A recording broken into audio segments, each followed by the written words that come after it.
What a wild week for the Lions, huh? It started with that chill-inducing Dan Campbell speech after the win against the Ravens, but it didn't stop there, with rumors of a huge name possibly heading to Detroit. And as if that wasn't enough, the schedule gave us an unexpected hand in the division. And to top it all off, well, the last one involves our QB, and you're going to want to stick around for the end. But before we break down every detail of this crazy week, let me quickly say something to all of you. Subscribe to the channel. It costs nothing, it's free, and it helps this fan talk grow. Leave a like too, because that tells YouTube to spread this conversation to more Lions fans. And drop a comment because this space belongs to everyone who lives and breathes one pride.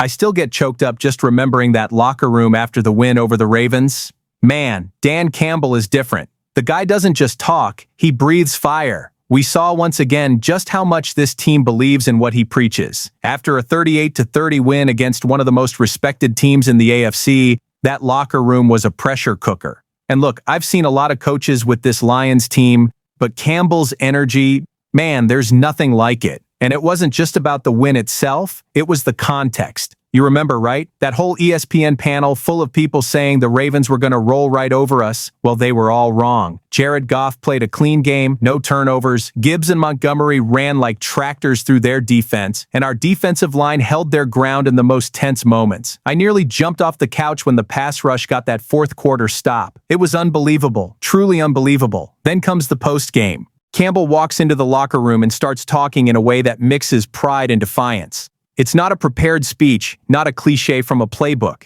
It's real. It's the raw emotion of someone who lives this like we do in the stands. He said this team proved it can compete with the best, that no one should ever doubt their fight. And yeah, there was some colorful language, but I gotta admit, even Dan's cuss words sound like music when we win. And get this, there was more. Game balls were handed out.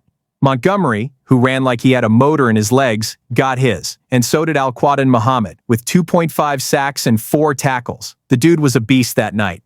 That kind of recognition moves the whole group. It shows that every piece matters. It's not just Hutchinson or Goff shining, it's everyone carrying the Honolulu Blue flag. To be honest with you, this victory was more than a final score. It was a statement. I saw a lot of fans online saying it was only week 3, that there's a long way to go.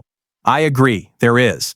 But this game proved that the Lions can stand toe-to-toe with anyone, anywhere. It's not arrogance, it's confidence. And that confidence, my friends, is a rare thing for a fan base with decades of scars. Oh, and wait, have you noticed how the national media is starting to talk about the Lions differently? It's not just that lovable underdog story anymore. Now they're talking about contenders, about respect. For us who were the butt of jokes for years, this feels surreal, but it's also dangerous. The next challenge is coming fast, against one of the toughest defenses in the league, the Cleveland Browns. And that's where the question is, will that locker room energy translate back onto the field? Can Goff and company repeat that clean performance against a defense that doesn't forgive mistakes? Hold on to your hats because the next piece of news could shake up that future even more. Look, if the second win already had us hyped, this speculation that popped up about a new player has the fan base buzzing. There's serious talk that the Lions could go after none other than Dexter Lawrence, one of the best defensive tackles in the league, currently with the Giants. Just imagining the guy in a Honolulu Blue jersey gives me chills. For those who don't follow closely, Lawrence is 27 and far from being a washed-up veteran. His contract goes until 2028, and he's reportedly unhappy in New York.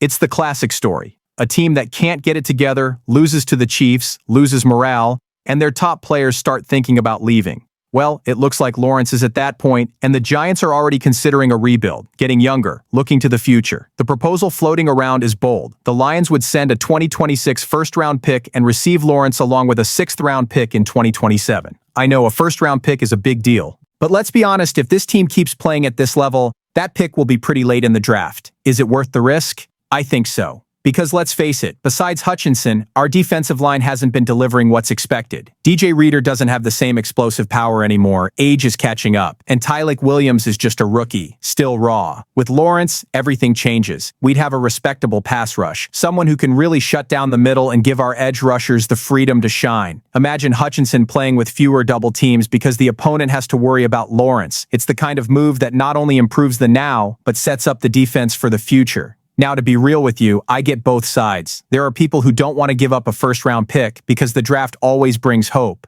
But how many times have we seen high picks turn into busts? Not here. No, here you know what you're getting. A monster of a defensive lineman ready to play on Sunday. The fans are also demanding more consistency on defense because they know that offense wins games, but defense wins championships. And I'm not alone in this take. In fan groups, people are already dreaming big, even talking Super Bowl if this trade happens. Could it be an overreaction? Maybe. But after decades of suffering, there's no harm in dreaming. And only here do you get this unfiltered fan's perspective. Now, whether the front office will have the guts to pull the trigger is another story. And that's what makes me so intrigued. Because if this move happens, it puts Detroit on a level few people ever thought they'd see. But hold on, it's not just about trades for the Lions. There's more good stuff on the horizon. And the next piece of news shows that even our rivals are helping us out. Some days it feels like fate is on our side. And this week was exactly like that. The win against the Ravens already tasted sweet, but even before the ball was snapped, the Lions got a little help from our divisional rivals. And look, I'm telling you, when the enemy stumbles, the stands get almost as hyped as a home field touchdown. It all started with the Packers. After all that hype at the start of the season, it looked like they were going to run away with it. But then they lost to the Browns in an unexpected way. Man, if you lose to the Browns, you can lose to anyone. Their loss opened the door even wider for us to officially take the top spot in the NFC North. Oh wait, just remembering it makes me smile. And it didn't stop there. The Bears and Vikings are still stumbling. Chicago continues to have serious quarterback problems, and their defense doesn't scare anyone. Minnesota also can't find stability, especially on the back end. The result? The race for the division title is now basically a direct duel between the Lions and the Packers. But after this round, it's clear. The scale is tipping in favor of the blue side of Detroit. Nick Halden, a columnist at Detroit Jock City, even commented that this Packers loss could be a sign of a longer slump. If they lost to a team they thought was inferior, the mental toll is huge. And we know all too well how that works because we've lived through years of blunders that cost us entire seasons.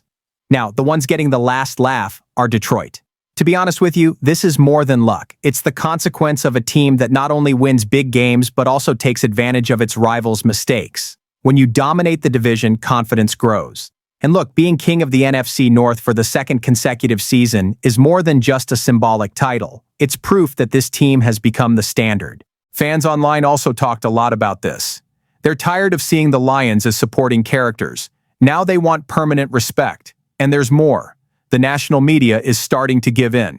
Before the season, ESPN put the Ravens as the #1 team in the league and us at number 4. Well, we went to their house and put 38 points on the board. Does anyone still have doubts? On top of that, there are already bold predictions. Aiden Hutchinson with over 100 pass rush wins this year, a mark that only Parsons and Donald have achieved since 2017. All of this makes the victory against the Ravens even sweeter, because it wasn't just about beating a powerful rival on prime time, it was also about seeing the road within the division get wider. Now, my friend, it's time to keep the pedal to the metal. And speaking of stepping on the gas, the next highlight hits the fan base right in the feels. It comes from our quarterback Jared Goff, and I guarantee this one will get you. And in the middle of all this madness, the one who also stole the show was Jared Goff. The guy didn't need a long speech or any smack talk. It was just 5 simple words after the game against the Ravens that showed respect, humility, and at the same time pride in what this team is doing. They are so dang good. Simple, direct, and classy. Many people might have expected a jab since the Ravens were the favorites and most analysts painted Detroit as an underdog. But nope. Goff made a point to acknowledge the opponent's value, speak highly of Lamar Jackson, and praise their defense. It's that kind of attitude that shows maturity. And I'll tell you, after years of watching QBs pass through Detroit without leaving a mark, it's comforting to see the leader of the offense with that kind of composure. And hold on, it wasn't just a nice speech. On the field, the Lions accomplished something that almost no one does. They contained Lamar Jackson. He was sacked 7 times. 7. That's a number that speaks volumes. And you can't say it was luck, because pressuring an MVP like him doesn't happen every day. It's a well-coached defense. It's a collective effort. It's that grit of Detroit we talk so much about. To be honest with you, I was even moved by Goff's demeanor, because for years the narrative around Detroit was always the same. Underdog, likable, but with no real chance. This time, even when we won, the tone was different. His message wasn't arrogant. It was one of mutual respect. And that, my friends, attracts respect in return. And look at the irony. While Goff was saying that, the divisional rivals took another stumble. The Packers lost, the Bears are still lost, and the Vikings are being the Vikings. The result? The Lions are back to being the NFC North favorites. Who would have thought, right? Not long ago, we were just hoping not to be embarrassed. Today, we're talking about leading the division again, maybe even more. Fans also commented a lot on this human side of Goff, this ability to speak with class. It's not just on the field, it's leadership off it. He's a leader who understands the weight of the jersey and knows what it means to carry Detroit on his back. And now, with the schedule pointing to the next game against the Browns at Ford Field, the atmosphere is electric. Will the respect we earned against the Ravens be confirmed against one of the toughest defenses in the league? You know how it is. I'm already biting my nails just thinking about it. So stick around, because the conclusion ties all this together and shows why this moment for the Lions is perhaps one of the most special we've ever lived. If we stop to think about it, this week was one of those that goes down in history. A huge win on the road, a Dan Campbell speech that got us fired up, a trade rumor that could change the defense's entire level, rivals stumbling, and a quarterback showing he leads with class. The Lions aren't a joke anymore. They're the real deal, and I'm going to say it without fear. This team looks like a champion. Comment below. This space belongs to everyone who lives and breathes. One pride. Just when you think you've seen it all, something new comes along. Stick around for the next video.